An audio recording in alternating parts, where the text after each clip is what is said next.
Hello students, welcome to Binita tutorial.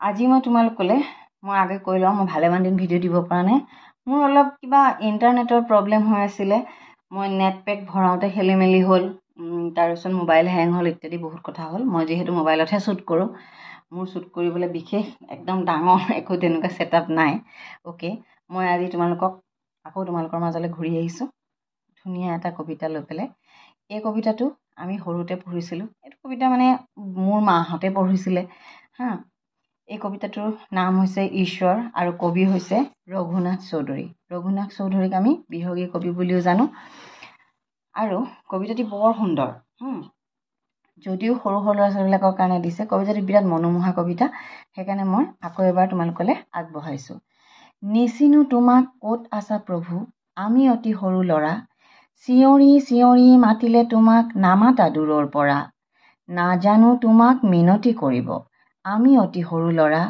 আছা নেকি প্ৰভু সৰগত তুমি হৈ জোনবেলি তৰা নুবুজো তোমাৰ মৰমৰ মাত আমি অতি সৰু ল'ৰা ৰিণিকি সুৰ এতিয়াহে জানো কৰবাৰ পৰা তথাপি তোমাক ভাল পাওঁ প্ৰভু আমি অতি সৰু ল'ৰা তোমাৰ চেনেহ দয়াৰে আমাৰ বুকু খনি থাকে ভৰা নোৱাৰো বুজিব তোমাৰ মহিমা আমি অতি সৰু ল'ৰা বিলুৱা হিয়াত মৰম জেউতি নিতে আঁতৰৰ পৰা ৰঘুনাথ চৌধুৰী আজিকালি যিসকল ল'ৰা ছোৱালীয়ে বহুত ল'ৰা ছোৱালী আছে ধৰক এতিয়া কেবিতটো বহুত ল'ৰা ছোৱালীৰ অসমীয়া নাথাকে বহুত এনেকুৱা স্কুল আছে যাৰ নেকি অসমীয়া সাবজেক্টটো নাই সেইসকল পিতৃ মাতৃয়ে ল'ৰা ছোৱালীক এনেকুৱাবিলাক কবিতা শিকাব পাৰিব এইবিলাক কবিতা অকল কবিতা বুলিয়ে মই নাভাবো এইবিলাক একচুয়ালি কি হৈছে আমাৰ ইমোশন এটা আমি সৰু ল'ৰা ছোৱালীবিলাকে ভগৱানৰ প্ৰতি কেনেকৈ ভক্তি কৰিব লাগে ভগৱানক আমি কি বুলি বিচাৰিব লাগে ভগৱান একচুয়ালি যে দেখা পোৱা বস্তু নহয় ভগৱানক আমি কোনো দেখা নাপাওঁ তথাপি যে আমি অনুভৱ কৰিব পাৰো সেই তেনেকুৱাখিনি কথা তাৰমানে এইবিলাক কবিতাৰে দি মই বিচাৰি পাওঁ আশা কৰো এই কবিতাখিনিয়ে যিখিনি ল'ৰা ছোৱালীতে ধৰক বাহিৰত পঢ়িছে কোনোবা ল'ৰা ছোৱালী কোনো প্ৰত্যেকগৰাকী মাক বাপেক অসমত থাকি পঢ়াব পৰা নাই বাহিৰত আছে কিন্তু তেখেতসকল অসমীয়া ল'ৰা ছোৱালীক ঘৰত অসমীয়াত কথা পাতে ল'ৰা ছোৱালীয়ে অসমীয়া জনাটো কিবা অলপ হ'লেও বিচাৰে হেনেকুৱাবিলাক মাক দেউতাকে এইখিনি কবিতা ল'ৰা ছোৱালীখিনিক জনাব পাৰে পঢ়ি শুনাব পাৰে আৰু সৰু কথাত কেনেকুৱা ধৰণৰ যদিও কবিতাটো সৰু ইয়াত বহুত ডাঙৰ মাহাত্ম্য লুকাই আছে যেনে নিচিনো তোমাক ক'ত আছা প্ৰভু আমি অতি সৰু ল'ৰা ল'ৰা ছোৱালীয়ে নালাগে ডাঙৰ মানুহ ভগৱান একজেক্টলি ভগৱানৰ এড্ৰেছ কোনোবাই বিচাৰি পাই জানো ক'ত আছে আমি নাজানো আৰু কেনেকুৱা ধৰণৰ তেখেত হেতু আমি নাজানো আমি কল্পনা কৰি লৈছো যে মহালক্ষ্মী এনেকুৱাই শিৱ বাবা এনেকুৱাই আমি কল্পনা কৰিছো একজেক্ট শিৱ বাবাই কাবাক কৈছে নেকি হাই আই এম শিৱ বা মই শিৱ তোমাক লগ পাই ভাল লাগিলে কোনেও কাকো কোৱা নাই আমাৰ মনৰ ধাৰণা আমি এটা ষ্ট্ৰং ফিলিং লৈছো যে আমাৰ শিৱ বাবা এনেকুৱা কৃষ্ণ এনেকুৱা গতিকে কোনো এজন মানুহে আজিলৈকে ভগৱানক লগ পোৱা নাই ঠিক সেইদৰে সৰু ল'ৰা ছোৱালীবিলাকৰো মনত এটা অনুসন্ধিক্ষু আছে জিজ্ঞাসা আছে তাহাঁতি জানিবৰ কাৰণে নিচিনো তোমাক ক'ত আছা প্ৰভু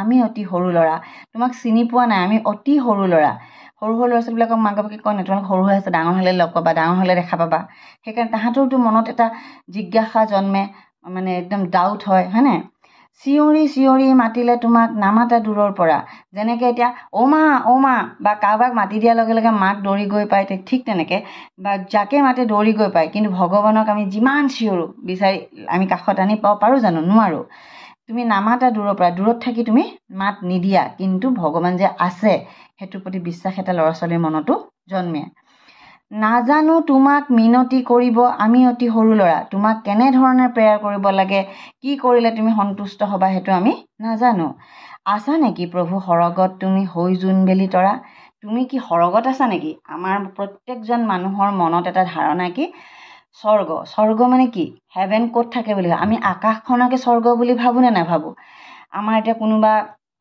ককা আইতা যেতিয়া নাইকিয়া হৈ যায় তেতিয়া আমি কি কৰোঁ হেয়া চোৱা তৰাটো হৈ জিলিকি আছে ককা এনেকৈ কওঁ নে নকওঁ মানে ভগৱান আকাশখনকে আমি স্বৰ্গ বুলি ভাবোঁ আৰু স্বৰ্গতে ভগৱান থাকে বুলি ভাবোঁ আমাৰ যিখিনি ব্যক্তি মানে মৃতপ্ৰায় হয় সেইখিনি ব্যক্তি আকাশত থাকে বুলি আমি ভাবোঁ হয়নে আটাইতকৈ ডাঙৰ কথা আজিকালি সৰু সৰু ল'ৰা ছোৱালীবিলাকে চবেই প্ৰায় ক্ৰিকেট চায়।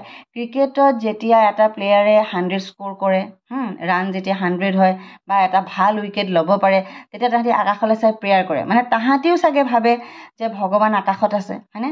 সেইকাৰণে ইয়াতে কৈছে যে আছা নেকি প্ৰভু সৰগত তুমি হৈ জোনবেলি তৰা? তোমাক আমি দেখা নাই, তুমি জোনৰ ৰূপ লৈ আছা নেকি, বেলিৰ ৰূপ লৈ আছা নেকি, তৰাৰ ৰূপ লৈ আছা নেকি? মানে আকাশত আছা নেকি তুমি? নুবুজো তোমাৰ মৰমৰ মাত আমি অতি সৰু ল'ৰা, তুমি আমাক মৰমকৈ মাতিলেও আমি বুজি নাপাওঁ। ৰিণিকি সুৰ এতিয়াহে জানো কৰবাৰ পৰা। মানে অকণ দূৰৰ পৰা কিবা এটা যেন আমাৰ সুৰ এটা আমি শুনা পাওঁ, ভগৱান যে আছে তাৰ এটা আমি অনুভৱ কৰোঁ অন্তৰত। তথাপি তোমাক ভাল পাওঁ প্ৰভু আমি অতি সৰু ল'ৰা, তোমাৰ চেনেহ দয়াৰে আমাৰ বুকু খনি থাকে ভৰা। সৰু সৰু ল'ৰা ছোৱালীবিলাকে বহুত কথা নাজানে, তাহাঁতি নিমাখি, তাহাঁতৰ কোনো স্বাৰ্থপৰতা নাই। সেইকাৰণে তাহাঁতৰ অন্তৰখন চেনেহ দয়াৰে ভৰি থাকে, হয়নে? তাহাঁতৰ আগত আমি মাক দেউতাকবোৰে কাৰো বেয়াটো ক'ব নালাগে, হিংসাত দেশ তাহাঁতক জনাব নালাগে। তাহাঁতৰ অন্তৰখন একদম মানে কুমলীয়া অন্তৰ, তাহাঁতৰ অন্তৰখন চেনেহ দয়াৰেহে ভৰি থাকে। আৰু সেই চেনেহ দয়া আমি ক'ৰ পৰা পাওঁ বুলি কৈছে? ভগৱানে দিয়া বুলি কৈছে। নোৱাৰো বুজিব তোমাৰ মহিমা আমি অতি সৰু ল'ৰা। ভগৱানৰ মহিমা বুজিবলৈ তাহাঁতি সৰু সৰু মাইনা ল'ৰা ছোৱালী কি বুজি পাব? আমিয়ে আজিলৈকে বুজি নাপাওঁ। বিলোৱা হিয়াত মৰম জেউতি নিতে আঁতৰৰ পৰা। তুমি য'তেই নাথাকা ভগৱান, কিন্তু আমাৰ হিয়াত মৰম জেউতি, মানে মৰম চেনেহ, আমাৰ হিয়াখন যদি মৰম চেনেহেৰে ভৰি থাকে, আমি মানুহকো মৰম চেনেহ দিব পাৰোঁ। জেউতি মানে হৈছে পোহৰ। আমাৰ অন্তৰখন পোহৰেৰে ভৰি থাকক, তেতিয়া আমি বেলেগকো পোহৰ বিলাব পাৰিম। নিতে আঁতৰৰ পৰা মানে সদায় সদায় দূৰৰ পৰাই তুমি আমাৰ হিয়াত মৰম জেউতি বিলাই থাকা। কবি হৈছে ৰঘুনাথ চৌধুৰী। কবিতাটোৰ তলত এটা বৰ সুন্দৰ ছবি দিছে চোৱা। এয়া দুটা ল'ৰা ছোৱালীয়ে প্ৰে কৰিছে, আৰু এইটো হৈছে শিখবিলাকে প্ৰেয়াৰ কৰা গুৰুদ্বাৰ, এয়া হৈছে মুছলিমসকলে প্ৰেয়াৰ কৰা মছজিদ, এইটো হৈছে খ্ৰীষ্টানসকলে প্ৰেয়াৰ কৰা চাৰ্চ, আৰু এয়া হৈছে মন্দিৰ। হ'ল তাৰমানে ইয়াতে এইটো কথাই কৈছে যে আমি সৰু সৰু ল'ৰা ছোৱালীবোৰ যি ধৰ্মৰ পৰাই নাহোঁ, সৰু সৰু ল'ৰা ছোৱালীবোৰ নহয়, আমি মানুহ, আমি যি ধৰ্মতে জন্ম নলওঁ, হিন্দু, মুছলিম, শিখ, জৈন, খ্ৰীষ্টিয়ান, আমি যি ধৰ্মতে জন্ম নলওঁ, আমাৰ সকলোৰে এজন অলমাইটি গড আছে, মানে ভগৱান এজন আছে। আমি যাক কোনোবাই আমাক ঈশ্বৰ বুলি কওঁ, কোনোবাই জেচাছ বুলি কয়, কোনোবাই আল্লাহ বুলি কয়, কোনোবাই গুৰুদ্বাৰত কি কয় বা ৱাইগুৰু বুলি কয়, যোনে যেনেকৈ নকওঁ, কিন্তু আমাৰ সকলোৰে এজন কি আছে? অলমাইটি ভগৱান আছে, যিয়ে নেকি আমাক লালন পালন কৰি ভাল পথত লৈ যায়। কাৰণ প্ৰত্যেকজন মানুহ, তুমি এখন হস্পিটেলত গ'লে ক'ৰবাত পাবা নেকি যে এখন হিন্দু হস্পিটেল, এখন মুছলিম হস্পিটেল? এজন ডক্তৰে ক'ব পাৰিব নেকি যে মই অকল হিন্দু মানুহৰ ইলাজ কৰিম, মুছলিম মানুহৰ ইলাজ নকৰোঁ? এনেকুৱাতো কোনো কথা নাই। যিহেতু আমি সকলোৰে বডি ফাংচন একেই, আমাৰ ধৰ্ম বেলেগ হ'ব পাৰে, কিন্তু আমাৰ সকলোৰে বডি ফাংচন একে, বডি ষ্ট্ৰাকচাৰ একে। আমাৰ সকলোবিলাক মানুহৰ দৰকাৰী যিখিনি বস্তু থাকিব লাগে, ধৰা এলিমেণ্টেৰী কেনেল হওক, ব্লাড ছিষ্টেম হওক, ব্লাড ছিষ্টেম মানে কি? ব্লাড গ্ৰুপবিলাক, আমাৰ সকলোবিলাক ধৰ্মৰ মানুহৰে ব্লাড গ্ৰুপ একেই। কোনোবাই ক'ব পাৰিব নেকি যে এই মুছলিম মানুহৰ ব্লাড গ্ৰুপটো জি ব্লাড গ্ৰুপ, শিখ মানুহৰ ব্লাড গ্ৰুপটো এফ ব্লাড গ্ৰুপ? আমি সকলোবিলাক ল'ৰা ছোৱালীয়ে হওক বা আমি সকলো মানুহে 4টা ব্লাড গ্ৰুপেই আমি কণ্টেইন কৰোঁ, হয়নে? এ বি অ' আৰু এ বি, হয়নে? তাৰ RS ফেক্টৰটো পজিটিভ নিগেটিভ হ'ব পাৰে। কিন্তু এতিয়া কথাটো হৈছে কি, আমি যি ধৰ্মই নামানো, সকলো ধৰ্মৰে এজন ভগৱান আছে। ইয়াত কবিয়ে তেখেতক ঈশ্বৰ বুলি কৈছে। আৰু কবিয়ে কৈছে যে সৰু সৰু ল'ৰা ছোৱালীবিলাকে ঈশ্বৰক দেখা নাই, আনকি ডাঙৰ মানুহো দেখা নাই। ঈশ্বৰ কেনেকুৱা? সকলোৰে মনত এটা মাত্ৰ ধাৰণাহে আছে, আৰু সেই ধাৰণা আমি কেনেকৈ সুন্দৰকৈ কবিয়ে বৰ্ণনা কৰিছে, মই আকৌ এবাৰ পঢ়ি দিছোঁ। নিচিনো তোমাক ক'ত আছা প্ৰভু আমি অতি সৰু ল'ৰা, চিঞৰি চিঞৰি মাতিলে তোমাক নামাতা দূৰৰ পৰা। নাজানো তোমাক মিনতি কৰিব আমি অতি সৰু ল'ৰা, আছা নেকি প্ৰভু সৰগত তুমি হৈ জোনবেলি তৰা? নুবুজো তোমাৰ মৰমৰ মাত আমি অতি সৰু ল'ৰা, ৰিণিকি সুৰ এতিয়াহে জানো কৰবাৰ পৰা।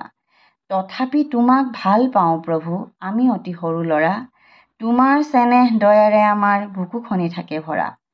নোৱাৰো বুজিব তোমাৰ মহিমা আমি অতি সৰু ল'ৰা বিলোৱা হিয়াত মৰম জেউতি নিতে আঁতৰৰ পৰা ৰঘুনাথ চৌধুৰী। আশা কৰোঁ কবিতাটো সকলোৰে ভাল লাগিব। সৰু সৰু কণ কণ মইনাহঁতেতো বহুতে ক্লাছত পঢ়িছে। এখন বুনিয়াদ আছে, বুনিয়াদ নামৰ কিতাপখনত আছে, ক্লাছ 3ত দিছে। আছাম টেক্সট কাম ৱৰ্কবুক হিচাপে আছে ইয়াতে। যিসকলে অসমীয়া পঢ়িছে সেইসকলে আছে। আৰু বহুত এনেকুৱা ল'ৰা ছোৱালী আছে যি নেকি অসমীয়া ছাবজেক্টটো চুজ কৰি লোৱা নাই। এনেকুৱা কিছুমান স্কুল আছে য'ত নেকি অসমীয়াটো নাই। আৰু যিসকলে বাহিৰত আছে সেইসকল মানুহৰ কাৰণে এনেকুৱাবিলাক কবিতা অতি দৰকাৰী। মানে সৰু সৰু ল'ৰা ছোৱালীবিলাকৰ মনত ভগৱানৰ প্ৰতি ভক্তিভাৱ জগাবলৈ এনেকুৱা সৰু সৰু কবিতাই বহুত সুন্দৰ কাম কৰিব বুলি মই ভাবোঁ। আশা কৰোঁ কবিতাটো সকলোৰে ভাল লাগিলে প্লিজ লাইক এটা কৰিব আৰু চেনেলটো ছাবস্ক্ৰাইব কৰিবলৈ নাপাহৰিব। যিসকলে অলৰেডি ছাবস্ক্ৰাইব কৰিছে তেখেতসকলক বহুত বহুত ধন্যবাদ।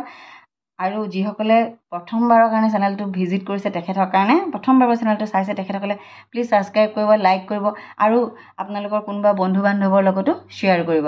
আজিলৈ আহোঁ, লগ পাম নতুন এটা ভিডিঅ'ত।